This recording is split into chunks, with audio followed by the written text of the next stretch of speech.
All right. We went through kind of how to draw each one of these individually. So if we've got a constant, a pole at the origin, a zero at the origin, all that kind of stuff. We talked about how to do this. We're going to do more examples. The whole idea is you get this crazy looking transfer function.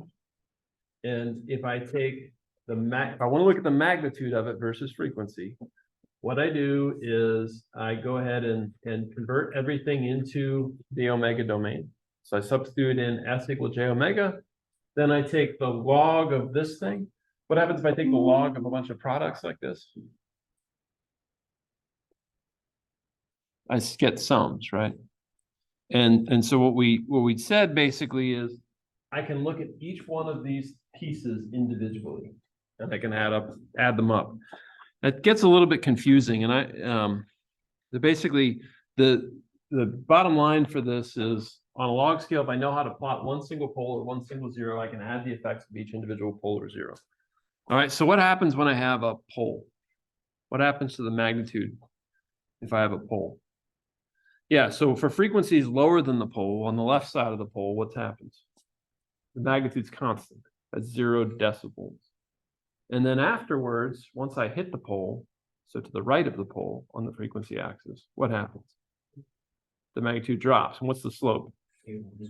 Negative 20 decibels per decade. All right, what about for a zero? Flat, and then what? Rises. And what's the slope? 20 dB per decade. Okay. If I have a polar zero at the origin, it's just always rising. Okay. All right. So I gave this process, right? Basically where I say, figure out the pole and zero locations, map those to what we call breakpoints. That's basically the points where the slope of the curve changes.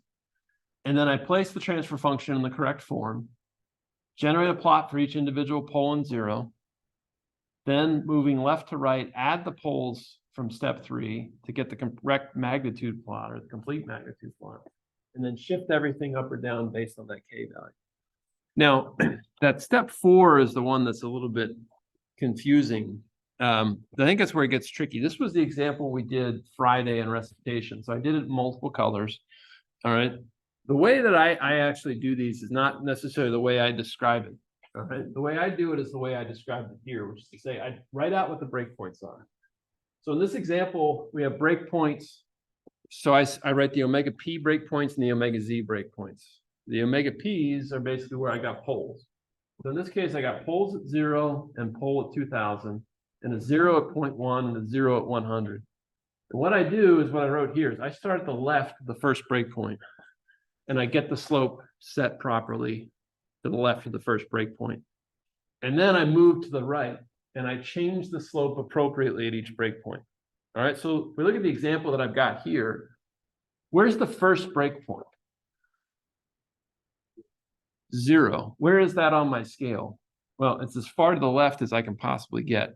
So what I do is I say, well, by the time I get into sort of this area where something's happening, I'm already falling at negative 40 dB per decade because I had 2 poles there. Then what I do is I say, so for omega less than the next breakpoint, 0.1, I got 2 active poles. What I call active is basically means that they're sloping. They're either causing me to go down or go up. They're not in their 0 dB section. That's my meaning of active. So when I get to 0.1, I hit a breakpoint that corresponds to a 0. So that means I have 2 active poles and 1 active 0 at that point. So the way I look at this is I say the slope is minus 40 from the poles, plus 20 dB from the 0. So my overall slope is minus 20. So basically, I started my graph out here, falling minus 40, then falling minus 20, and then I hit the next breakpoint at 100, where at that point I have another 0. So 2 active poles, 2 active zeros. 2 poles, 2 zeros, it's going to be 0 dB slope. Then I have another pole. So the way I look at this is on net, what do I have? So 3 active poles, 2 active zeros. On net, it's like I have one pole acting, right? So my slope is negative 20. So that's kind of the way that I look at this.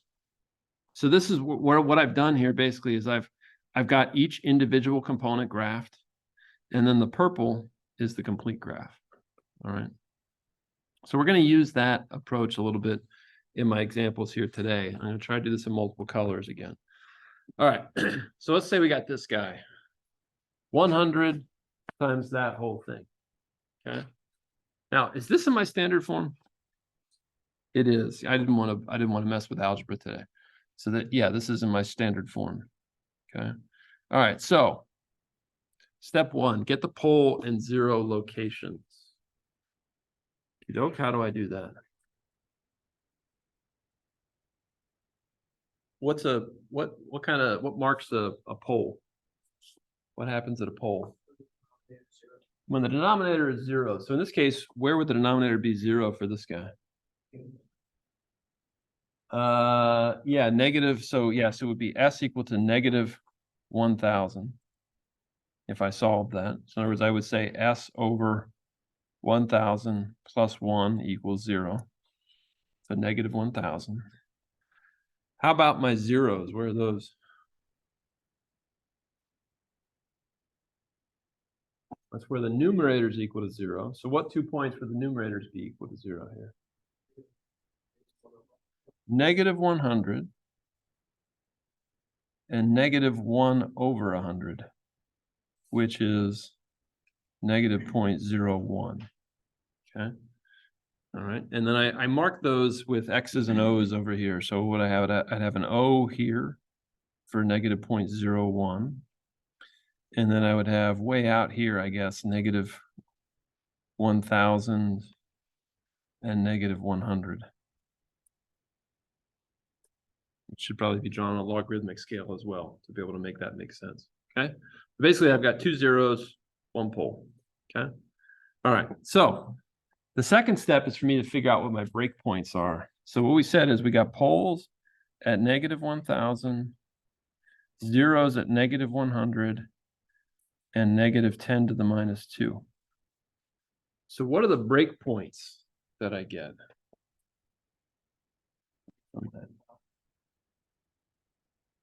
Yeah, so if I know where my poles are, basically my breakpoints are just what? Basically just the positive. I take the absolute value of those things. That's where we're going to have breakpoints. So I got a breakpoint at 1,000. That's a pole breakpoint. And then at 100 and at 10 to the minus 2. Those are my total breakpoints. Okay. Questions about that? All right. Now, the second step is to get it correct form. We already said that it is. All right. So what would make it not in correct form? Yeah, if it wasn't +1 like that, right? And I've done the last couple of that way. I'm not going to do this one. That's just algebra, right? All right. So we're gonna remember for ourselves the breakpoints here in a second. Let's write them down. So we got pole breakpoints at 1,000, and I got 0 breakpoints at 10 to the minus 2 and at 100. All right, so I need to label up my axes here. So I left that as an exercise for us here. So let's label our axes. Where do we start? Let's do the omega axis first. So my origin here, so I'm going to write this up on the linear scale, right? This is 0, 1, 2, 3, 4, 5, -1, -2, -3. So what do those correspond to, those numbers? That's a linear scale, right? So I went from -3 to 5, right? What frequencies do those correspond to on the log scale? What is 0 on that scale correspond to? The log of what number is 0? 1. All right. So at 1, what's that correspond to? 10, 100, 1,000, 10,000, 100,000. This would be, what's -1? That's 0.1. And then I have 10 to the minus 2 and 10 to the minus 3 there. Okay.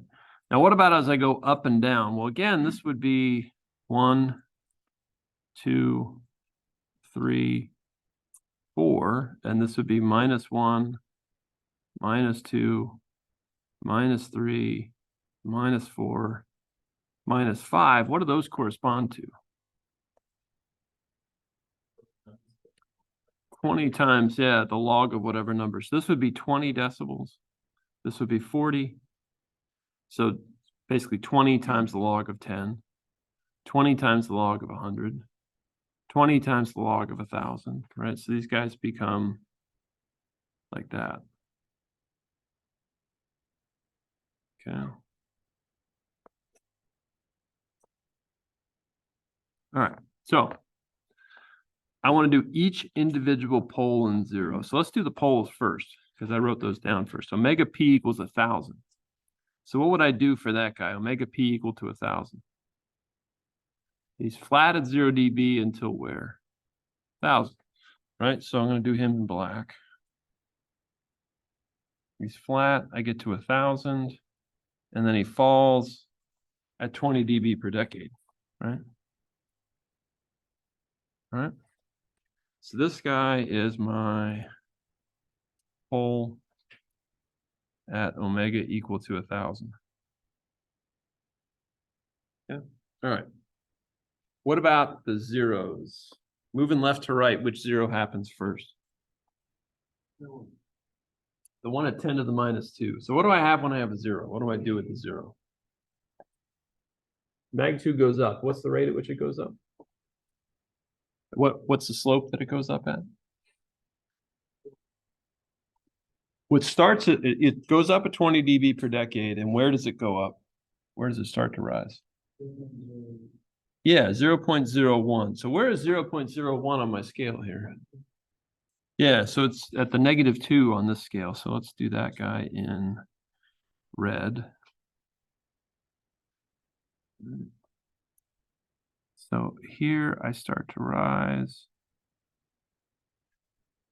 like that. Okay. This is my uh, 0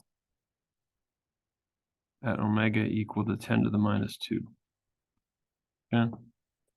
Chances are on a test question, I'd probably ask you to do each of the individual ones and put them together, right? Just to test your ability to go through the process.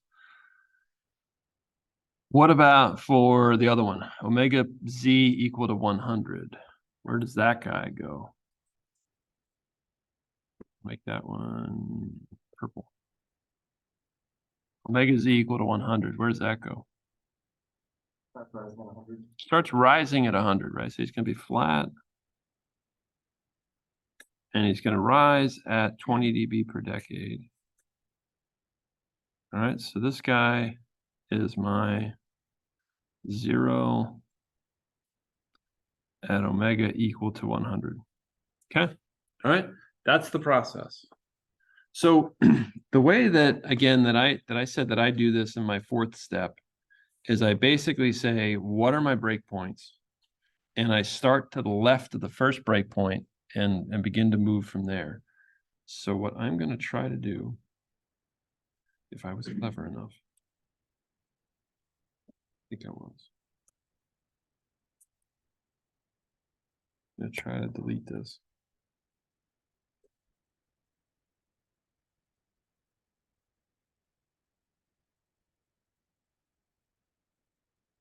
Close enough. All right. I missed the.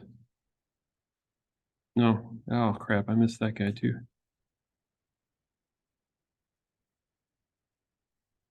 I shouldn't have tried this.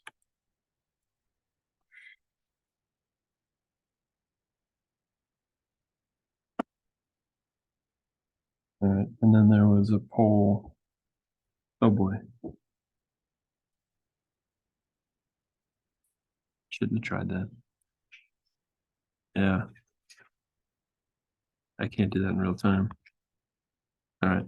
And then there was a pole at 100 that was rising like that. Okay. All right.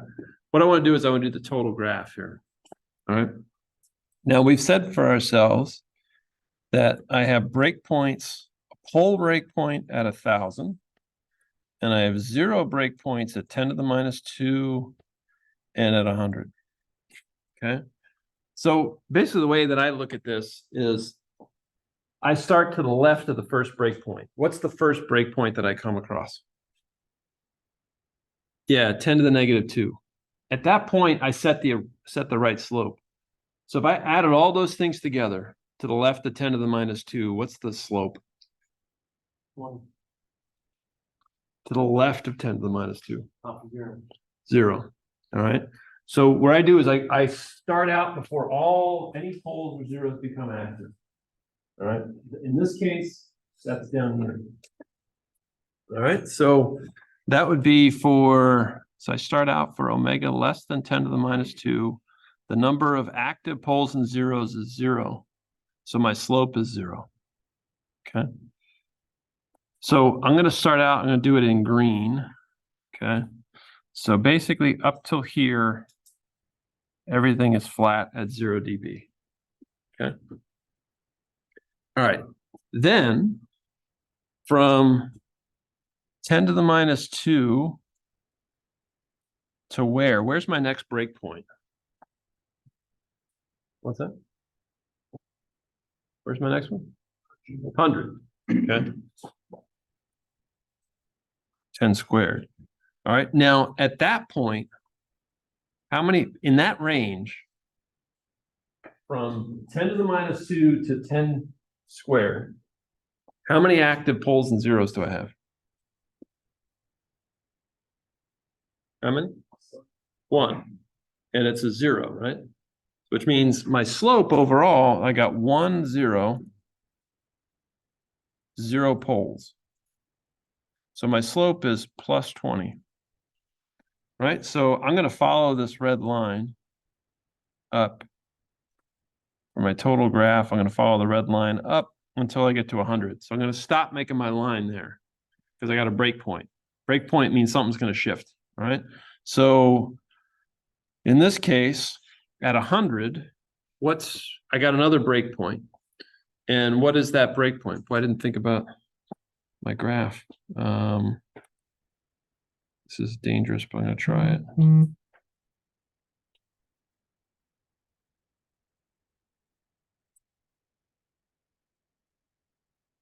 Okay. All right. I shifted my graph up there. All right. So what do I do at that point? At 100, I hit another breakpoint. I have 2 zeros. All right. So at this point, I have 2 zeros. And for how long do I have 2 zeros? 1 decade, because I have a pole at 1,000. All right. So between 100 and 1,000, I have 1 0, sorry, 2 zeros, 0 poles. So that's going to be a slope of plus 40 dB per decade. Okay. And then for omega greater than 1,000, I've got 2 zeros, 1 pole. What's that slope going to be? Plus 20, right? Because I lost 20 from the pole. All right. I may still need more space on my graph. So this guy was rising at 20 dB per decade. Boy, I need to shift that way up.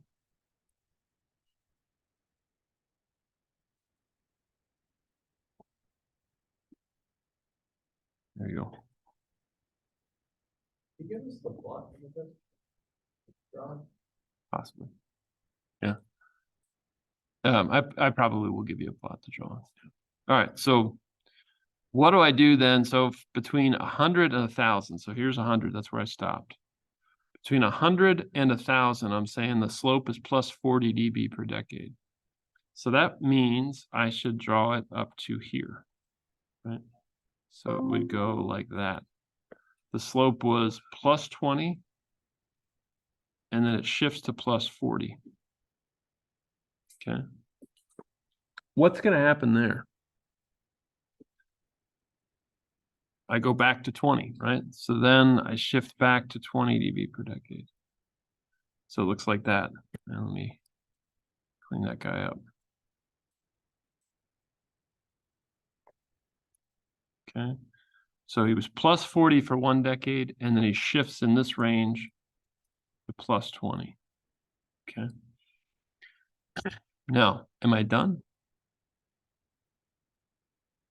No. What was the last step? I got to shift it by whatever the constant is. So the constant in this case was 100. So I really didn't think about this. How much do I shift it by? If I have a 100 in front of this thing, how do I shift this guy? Yeah, so I shift it up by 20 log 10 of 100. 1,100. That would be 40 if you calculated that. So I got to shift the whole thing up 2 grid spaces, as you said, which basically would look like this. How would I start? Again, I go left to right with this thing. Where would I start? I start here, right? I shift that up 1, 2. Okay. So I shift the whole thing up. So basically this guy is going to start off here. And then he's going to rise 20 dB per decade. Until he gets to there. And he's going to rise 40 dB per decade, and then he's going to level off. And I'm not going to draw that. Okay. I don't know how well you guys can see the yellow on there. It looks just fine when I look at it here, but then when I look at it over there, it doesn't.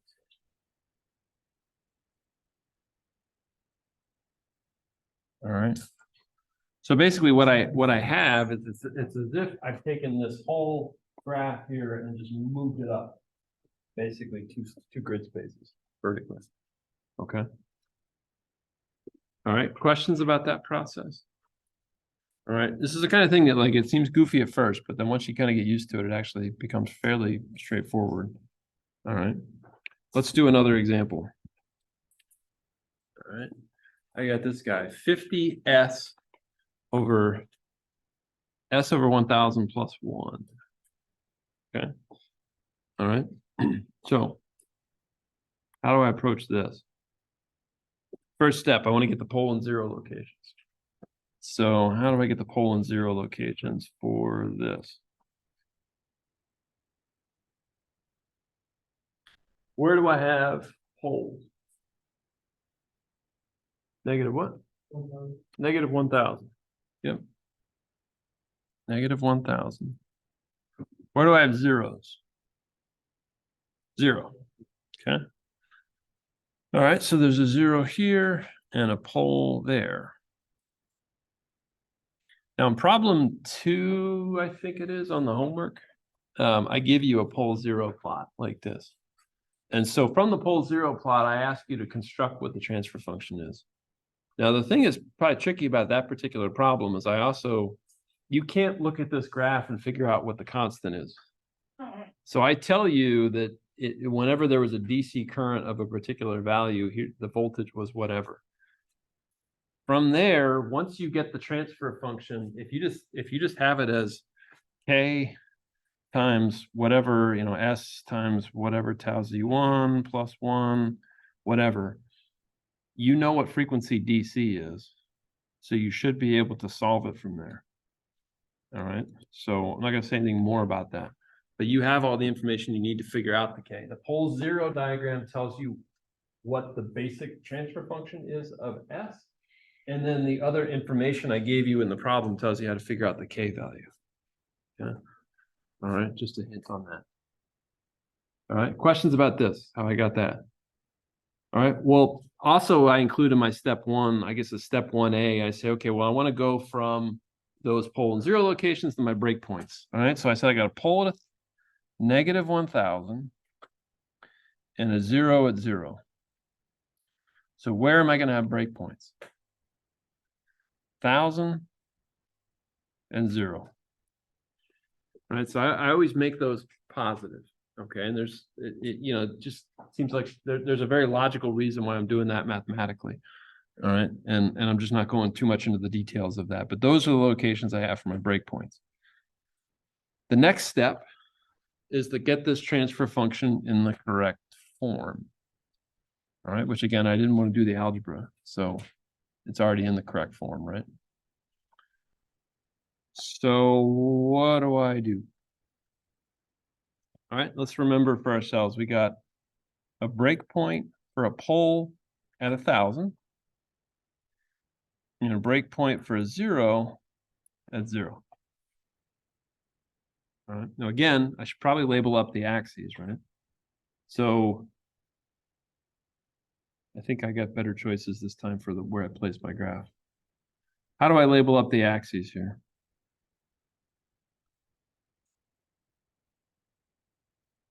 Where do I start? Given the way I set this guy up, how do I do it? At the origin there. Origin is always 0, 0. Right? We've known that since my first days of algebra. 0, 0. What does that correspond to on a log scale? The log of what is 0? 1. All right, so this is 1 radian per second. So what's this next tick mark over here? 10, 100, 1,000, 10,000, 100,000. This is 10 to the minus 1, 10 to the minus 2, 10 to the minus 3. And as I go up linearly, right, it's 0, 1, 2, 3, 4. What do those correspond to as I go 1, 2, 3, 4? What numbers do I put there? Yeah, 20, 40, 60, 80. And then going down, it's minus 20, minus 40, minus 60, minus 80, minus 100. Okay. All right, so I want to do step 3 is generate the plot for each one. And then, I'll put them together. Okay. So which one do you want to do first? All right. So the 0 is always flat before I reach the 0 and then it falls. So where did this guy start falling? 0, which is where on my log scale? Negative infinity. Right? Negative infinity. It's confusing because 0, yeah, it seems like it should be there, but it's negative infinity. Why negative infinity? Because the log of 0 is what?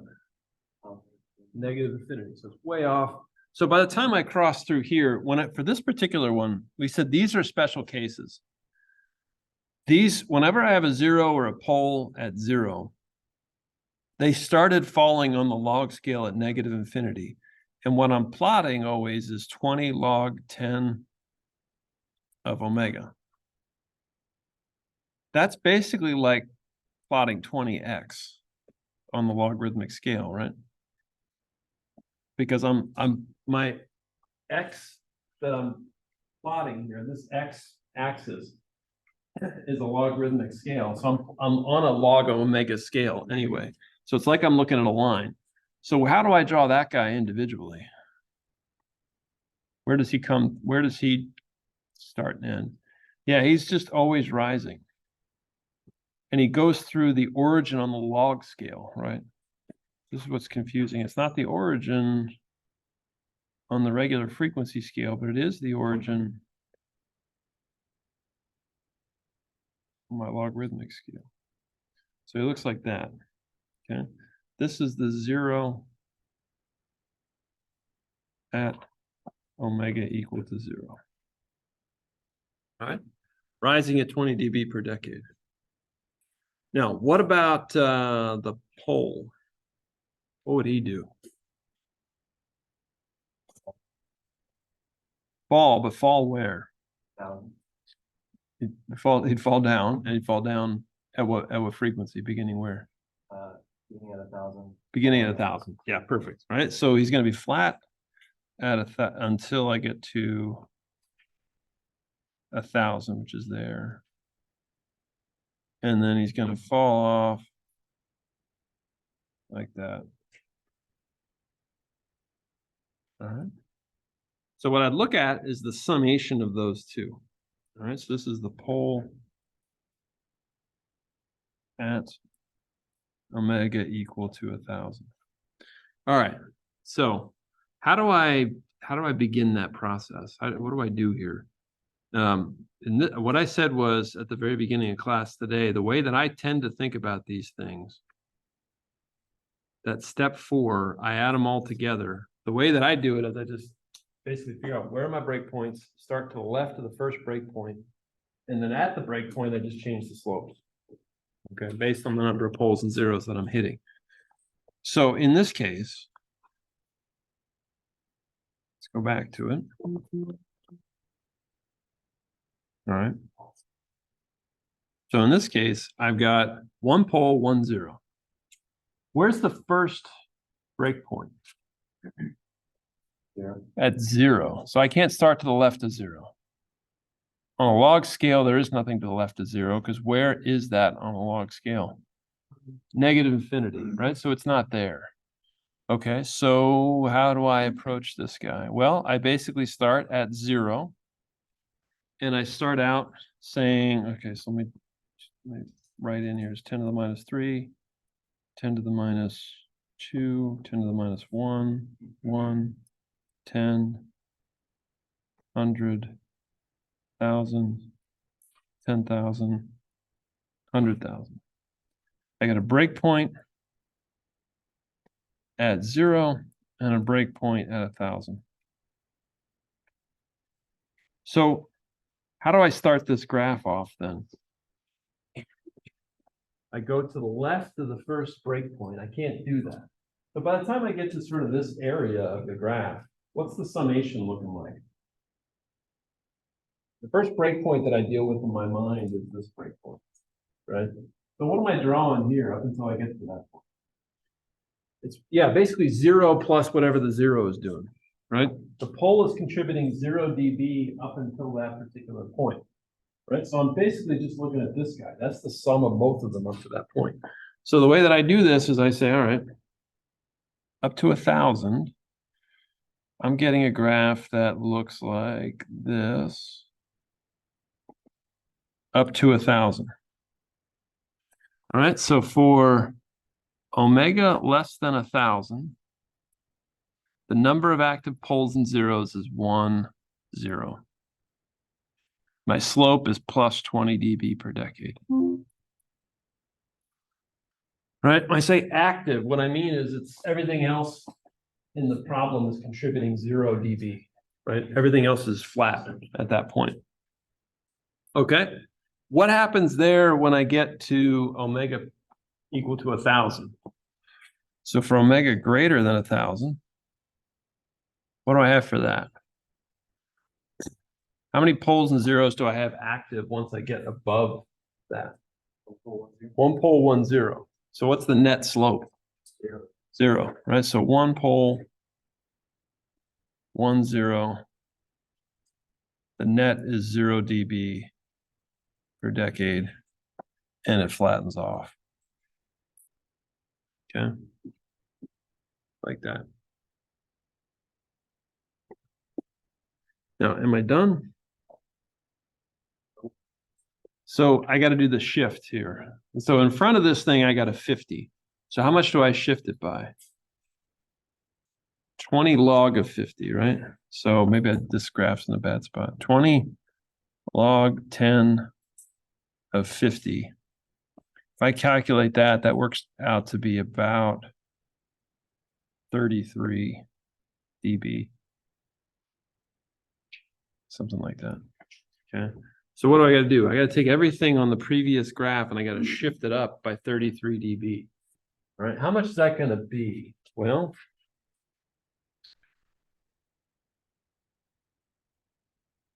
I'll give myself some more space again.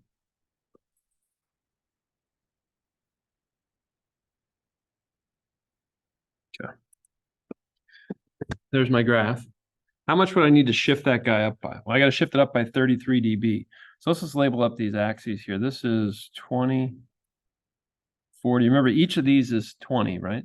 On a log scale, this is 0, 1, 2, 3, 4, whatever. So when I label it up here, because it's 20 log of some value, it's 20, 40, 60, 80 like that.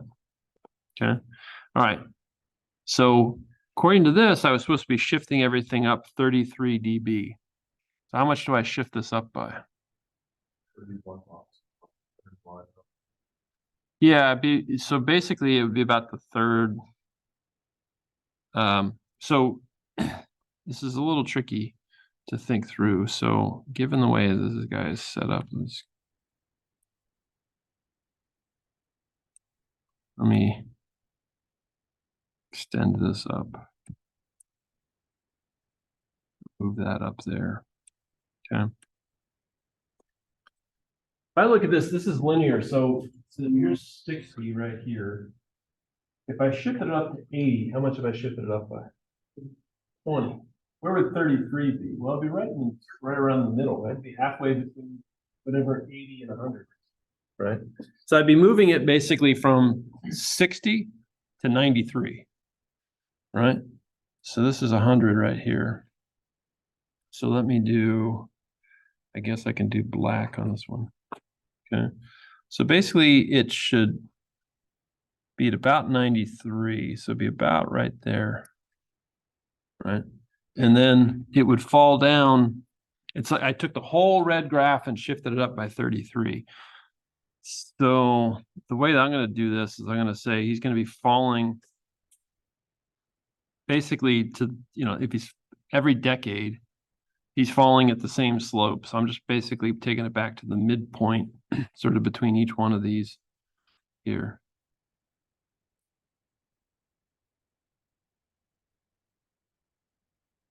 So he's going to look like that. All right. That would be my total graph. So this is my final graph. There. Shifted the whole thing up. Now let's say I don't, if it had been negative 50, what would I have done? Would I have shifted it down for the negative 50? No, that's a trick question. Hang on. So yeah, so if I took the apps, because remember it's a 20 times the magnitude of this whole 20 log times the magnitude, right? So if I had negative 50, the magnitude of negative 50 is 50, right? What would have made it shift down? If it had been 1 over 50. If it had been 1 over 50, I would have shifted it down by negative 33. Right? Why do I know that? Yeah, so it'd be in that case, it would be 20 log of 1 over 50. What's the log of 1 over 50? Now, 20 times the log of 1 over 50 is going to be negative 33, right? So it would have shifted it down, right? So in this case, when I have negative decibels, what does that mean? To have negative decibels. If I'm below this line, and I have negative decibels. It doesn't mean I have a negative number. I'm talking about a magnitude. It means that I'm attenuating. I'm making it smaller. I'm making it less than 1. Anything above this line means the output is bigger than the input. Anything below this line means the output is smaller than the input. All right. So a negative dB means you're squashing it. You're attenuating it. A positive dB number means that you're gaining something. You're making it bigger. Yeah. Like at 0 from negative infinity, and then like omega equal to 0 something. Well, so where is omega equal to 0? At negative infinity, right? So this guy has been rising, right? By the time you got to this part of the graph, he's been rising, and he just kept going all the way down there, all the way off until wherever negative infinity is. It's just, if you think about it, we don't ever draw the graph back too far, right? I never draw it to like 10 to the negative, even 10 to the negative 6. You think about those frequencies, it's kind of nonsensical. A frequency of, what's a frequency of 10 to the minus 6? If I had 10 to the minus 6 hertz, that's, what's the period that goes with 10 to the minus 6 hertz? That's 1,000,000 seconds, right? How many hours is that? That's a long, it's like it's like a week or so, it's a long time, right? So the negative part of the axes, we never really deal with it because it's like you're dealing with like the pharaohs and I mean, there's all kinds of crazy stuff that goes on back that way, right? The logical, where do frequencies kind of end logically? Anybody have a sense? What's kind of the highest frequencies you ever see? Any idea? Nowadays, there's all kinds of weird stuff that people are probably doing, but typically like gigahertz, right? Sort of numbers, like you've got processors that are several gigahertz, right? You've got your cell phones, 2.4 gigahertz or whatever. So probably something on the order of 10 to the 9th or 10 to the 10th is about the highest you'd ever really kind of get to. There's probably nowadays some crazy stuff that gets a little bit past that. All right, but that's, with the positives we tend to focus on. The negatives just, they really are pretty much nonsense beyond a certain point. Okay. All right. Which only got a couple minutes, so I'm going to stop there. If you guys got any questions, you can ask.